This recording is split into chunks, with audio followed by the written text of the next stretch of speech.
Ane Aierbek eta Usue Urdangarinek gure zirkua eta bertako langile eta artistak protagonista dituen denbora pasa kuadernoa aurkeztu dute. Ikaselkar hezkuntza argitaletxearen eskutik argitaratu dute liburuzka eta denbora pasez gain, jolasak, asmakizunak, eskulanak eta beste hainbat jarduera biltzen ditu. Garai hartan dokumentala izian botatzen ETV batian, gure zirkukoak, eta pixkat hortikan ideia hartuz, sortzen hasi gina fitxatxo bat eskolarako, ze gure egunerokotasunean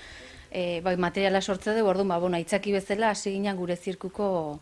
fitxatxo bat sortzen da. Egia esan, umei gustatu zitzaien asko, eta hasi ginen beste fitxa bat, beste bat, eta azkenean txostentxo bat sortu arte. Eta, ikusi genuen denbora pasa bildumatxo bat sortu genuela, eta Iker Galartzai Instagram bidez eman genion, opari gisa, edo, zora, bolontes bezala, beger horrekin nahi zuten egiteko,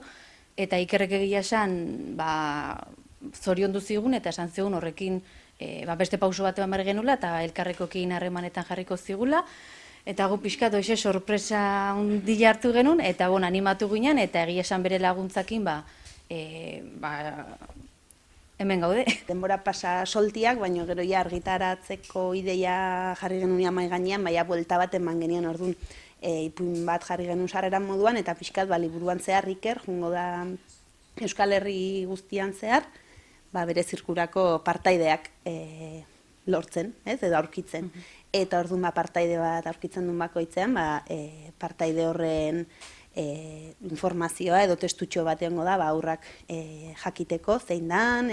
bere bizitzako gertaeraren bat edo normalean kontatzen da. Eta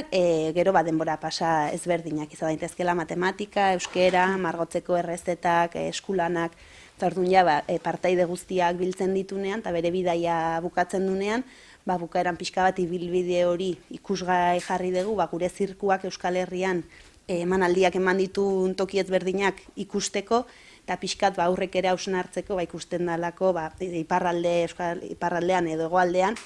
ezberdintasuna dagola emanaldi kopuruari dagokion, orduan beraiek ere euskeran erabilerari buruz eta hausnarketatxo